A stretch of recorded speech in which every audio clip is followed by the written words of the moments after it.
Boa tarde, vamos dar início à nossa aula de hoje, no dia 2 de julho de 2020, com o conteúdo do dia Português, Formação de Palavras, Derivação e Ciências, Energia Elétrica e Magnética. Frei Antônio Sinibaldi, das turmas do 5º ano do turno vespertino, com a supervisão pedagógica Franciene Damasceno Franco, com Jardim Maranhão 2020. Processo de formação das palavras. Inicialmente, observemos alguns conceitos sobre palavras primitivas e derivadas e palavras simples e compostas. Palavras primitivas, palavras que não são formadas a partir de outras. Exemplo: pedra, casa, paz, etc. Palavras derivadas, palavras que são formadas a partir de outras já existentes. Exemplo: pedrada, derivada de pedra. Ferreiro, derivado de ferro.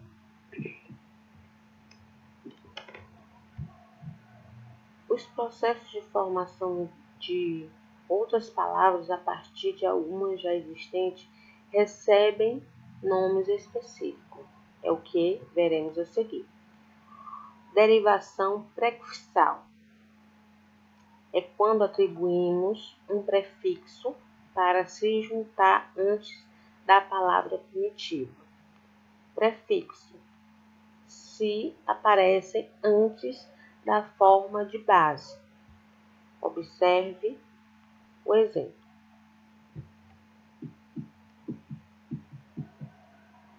Valorizar. Aqui, desvalorizar. Igualdade, desigualdade. Ou seja, daqui a gente percebe, quando a gente fala prefixo, se aparece antes da forma de base. Aqui, está aqui destacado, né? Então, percebemos que houve um acréscimo de prefixo, 10, que se juntou ao verbo valorizar e ao substantivo igualdade. Valorizar, desvalorizar, igualdade, desigualdade. Derivação sufixal é quando acrescentamos um sufixo que se junta depois da palavra primitiva. Veja, sufixos se aparecem depois da forma de base. Alfabetizar, alfabetização. Encher, enchimento. Então, aqui podemos observar que o sufixo depois, aqui vem acrescentado aqui. Ação e mento. Retirado o R, foi acrescentado um sufixo. Vamos ver aqui exemplo. Palavras com prefixo. Bimestre, prefixo. Prefixo é o que vem antes. Bi. Palavras com sufixo.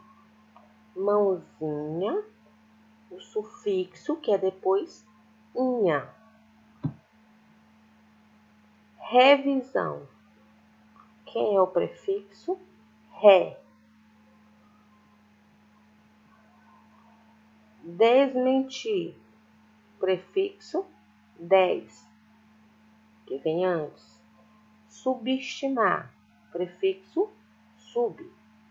Infeliz. Prefixo in. Imigrante. Prefixo i. Aversão. O prefixo a. Abdicar. Prefixo ab. E aqui, dentário, sufixo ário. Galinhada, sufixo ada. Escritor, sufixo o. Padeiro, sufixo eiro. Imigrante, sufixo ante. chuvisco, sufixo isco, delicioso, sufixo oso, pezão, sufixo ão. Substantivo primitivo. Designa substantivos não derivados de outros, aqueles que não vêm de outra palavra da língua. Exemplo: pedra, jornal, gato, homem, terra, fogo, luz, avião, feltro.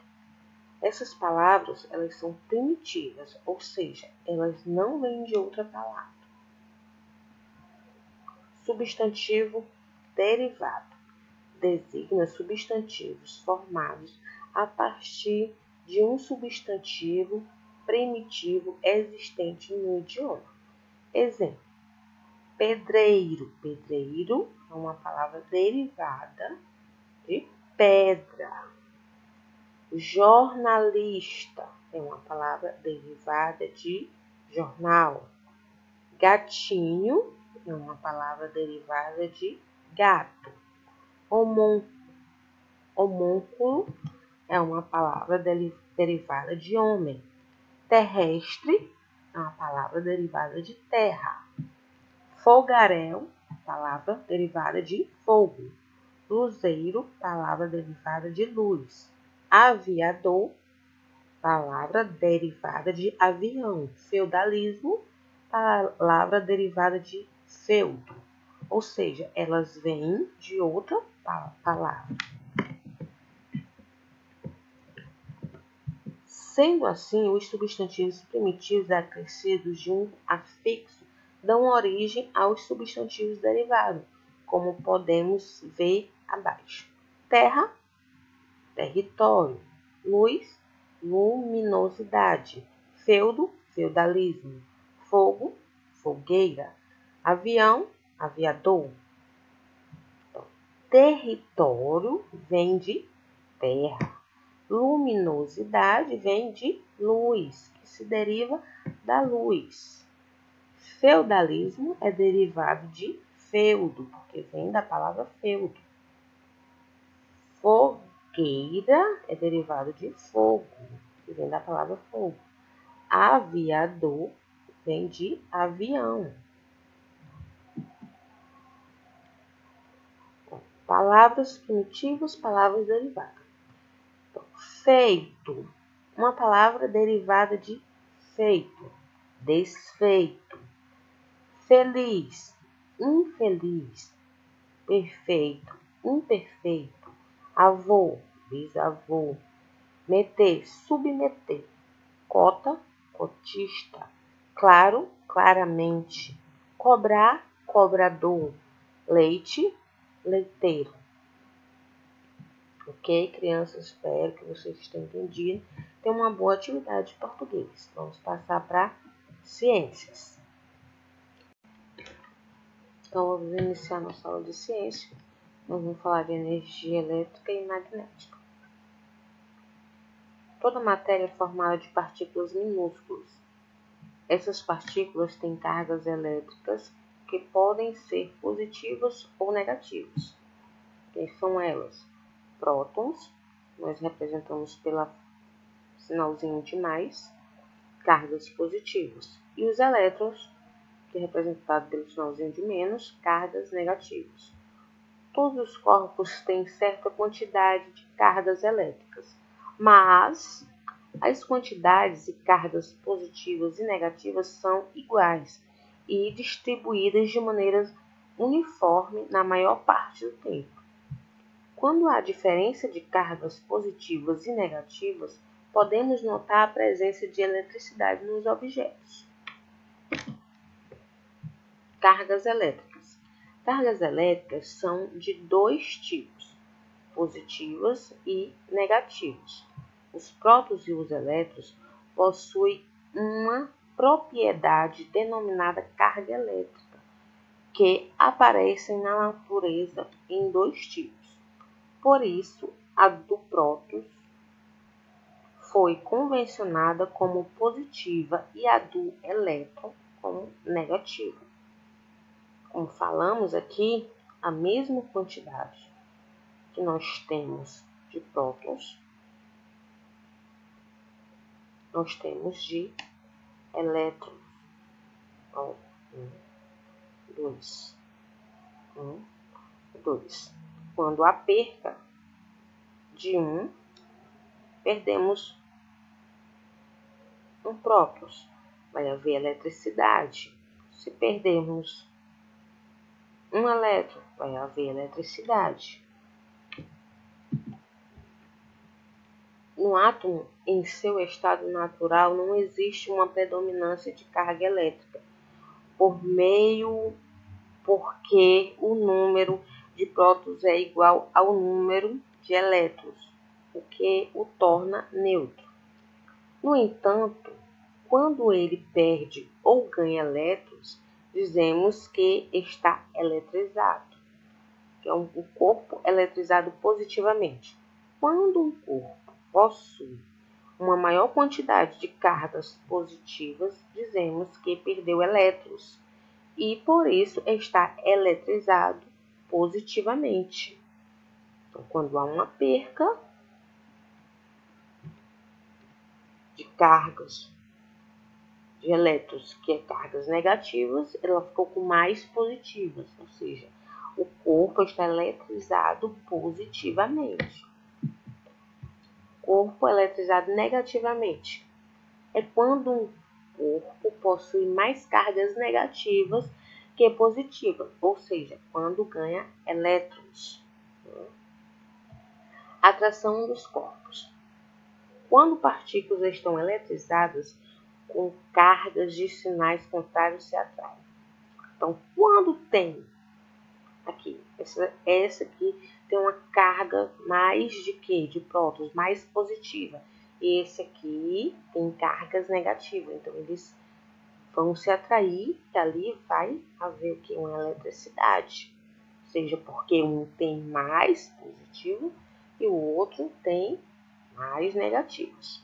Aqui da mesma forma, quando ele tem aqui mais negativo, mais positivo, ou seja, esse aqui perdeu cargas positivas. Então, ele ficou o quê? Um corpo eletrizado negativamente e esse aqui perdeu cargas negativas. Ele ficou com o corpo eletrizado positivamente. Então, vai se atrair, vai ter uma geração ali de energia. Energia elétrica. Você faz bastante uso da eletricidade em seu dia a dia, não é mesmo? Mas já parou para pensar na falta que ela faria na sua vida se não existisse? Se faltar energia elétrica à noite, ficamos sem luz elétrica e tudo para. A televisão, o chuveiro elétrico, o ventilador, alguns aparelhos de telefone, o aparelho de som, o computador, o micro-ondas e etc. Então, tudo vai parar, né? Alguns aparelhos funcionam com a energia recebida das estações distribuídas de energia elétrica. Basta ligá-los na tomada.